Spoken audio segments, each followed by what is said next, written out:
प्यारे बच्चों नमस्कार। आज हम आपको पाइथागोरस ट्रिक के बारे में बताएंगे, जो कि आपके इसी चैप्टर में है, वर्ग और वर्गमूल में।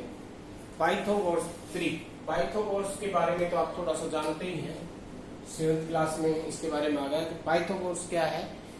पाइथागोरस एक पाइथागोरस नाम के गणितज्ञ ने ये थ्योरम दी थी, प्रमेय दी थी, और ये समकोण त्रिभुज में लगती है। किस में लगती है? समकोण त्रिभुज में। समकोण त्रिभुज ये है कि ए बी सी, जिसमें एक कोण 90 डिग्री हो, समकोण त्रिभुज। तो उसमें क्या होता है कि इसकी दो भुजा जो है उनके वर्गों का योग उसके कर्ण के वर्ग के बराबर होता है। कर्ण के वर्ग के बराबर होता है। तो इसमें अगर हमें दो भुजा पता हो तो हम तीसरी भुजा निकाल सकते हैं, तीसरी भुजा ज्ञात कर सकते हैं। लेकिन पाइथागोरस ट्रिक में क्या है कि अगर हमें इसमें से एक ही भुजा पता हो, एक ही भुजा पता हो, अगर एक भी पता हो इसका सदस्य, तो हम अन्य दो को ज्ञात कर सकते हैं, अन्य दो को ज्ञात कर सकते हैं। पाइथागोरस ट्रिक में जो इसके तीन सदस्य हैं वो किस प्रकार से हैं? जनरल रूप में दो m² - 1,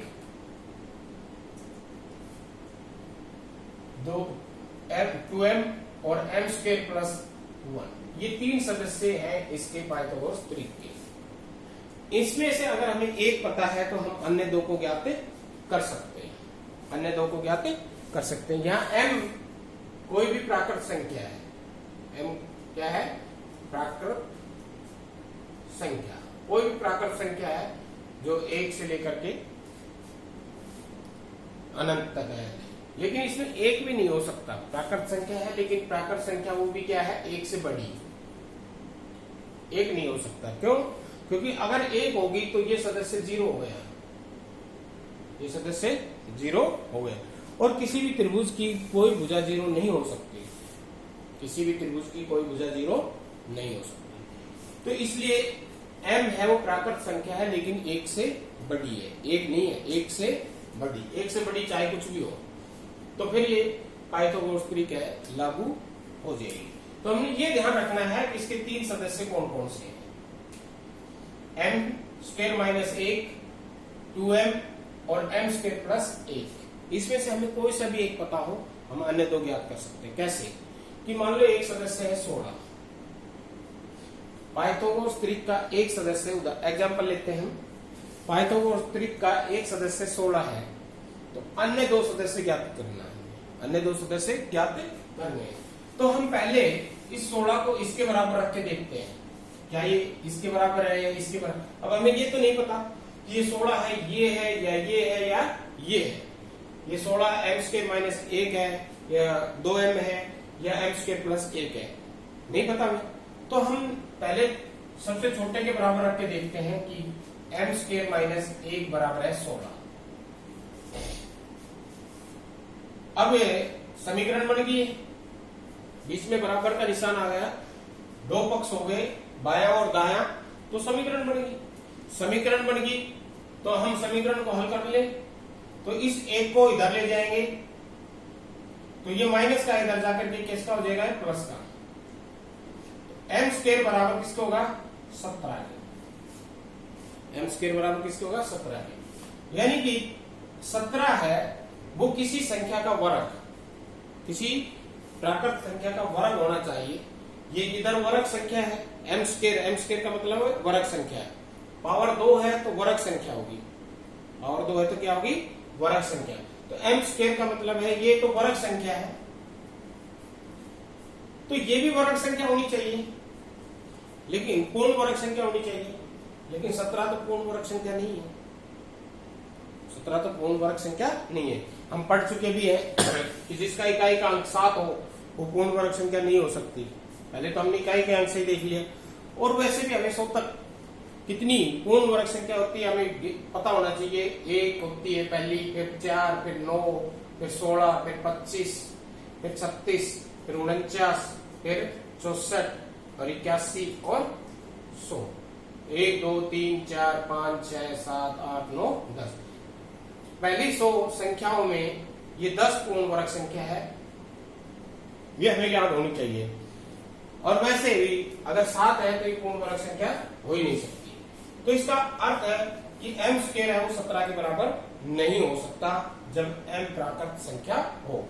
तो हम कह सकते हैं कि m स्क्वायर माइनस 1 बराबर नहीं हो सकता 16 के। तो यहां हम लिखेंगे 17 पूर्ण वर्ग संख्या नहीं है,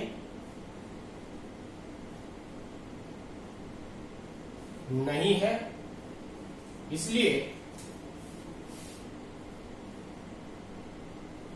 m प्राकृत संख्या नहीं हो सकती।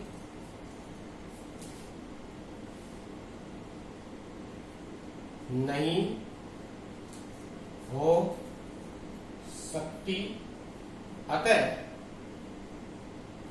m स्क्वायर माइनस 1 बराबर नहीं हो सकता 17 ना 16 को, सॉरी m स्क्वायर माइनस 1 16 के बराबर नहीं हो सकता। तो ये तो खारिज हो गया। अब हम दूसरे के बराबर रख के देखते हैं। अब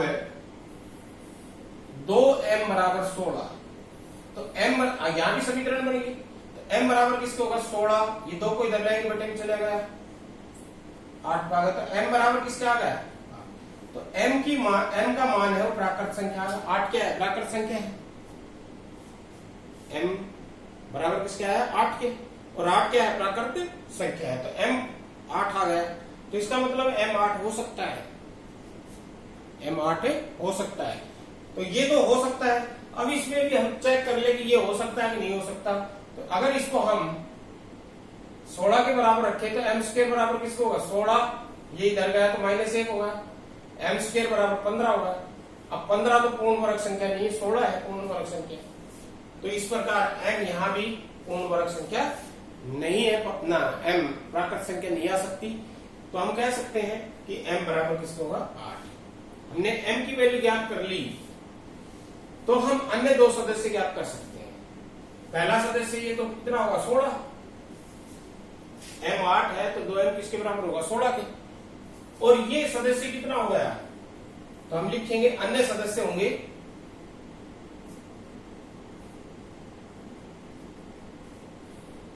m स्क्वायर माइनस 1, तो m कितना आया 8, तो 8 का वर्ग माइनस 1, 8 8 64 माइनस 1 63।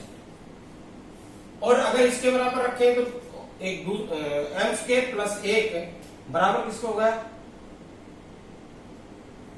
8 का वर्ग प्लस 1, यानी कि 16 ना 8 8 64 प्लस 1 65 इसके बराबर होगा 65 के। तो इस तरह से अन्य सदस्य ये 63 होगा और ये 65 होगा। तो इस प्रकार से हम अगर एक सदस्य दे रखा है तो अन्य सदस्य हम ज्ञात कर सकते हैं। एक और एग्जांपल देख लो।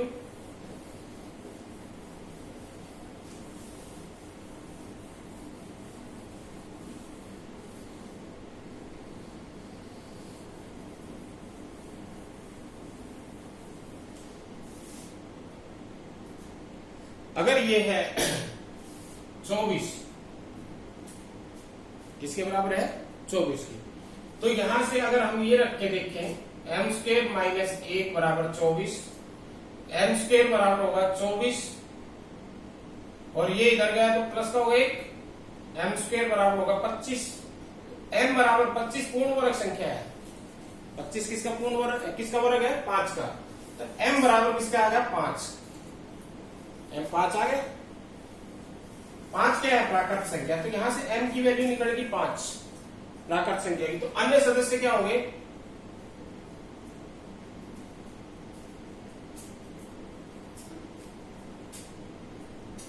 अन्य सदस्य हो गए 2m है, तो 2 गुणा में 5 10 और एक है m स्क्वायर प्लस 1, यानी कि m कितना है 5, 5 का वर्ग प्लस 1 25 प्लस 1 26। तो अन्य सदस्य हो गए 10 और 26।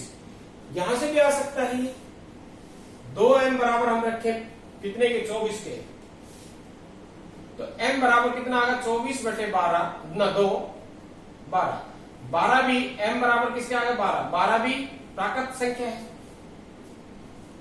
12 भी क्या है? प्राकृत संख्या है। तो यहां से भी इसका मान निकल सकता है। एक सदस्य 12 हो गया ना, 24 हो गया, तो अन्य सदस्य हो गए, यहां रखे m की वैल्यू 12, तो ये होगा 12 का वर्ग माइनस 1, 12 12 144, माइनस 1 143, और दूसरा होगा 12 का वर्ग, ये वाला 12 का वर्ग, m की जगह 12 रखा, तो 12 का वर्ग प्लस 1, 12 12 144, 12 का वर्ग 144 होता है, और प्लस 1 145। तो अगर एक सदस्य 24 है तो अन्य सदस्य 143 और 145 भी हो सकते हैं, और एक सदस्य अगर 24 है तो अन्य सदस्य 10 और 26 भी हो सकते हैं। तो इसके दो आंसर आ सकते हैं, 24 है तो 10 और 26 भी होंगे, और 143 और 145 भी हो सकते हैं। तो इस तरह से हम अगर एक सदस्य दे रखा है तो दूसरा सदस्य हम ज्ञात कर सकते हैं। तो आज के लिए इतना ही, धन्यवाद।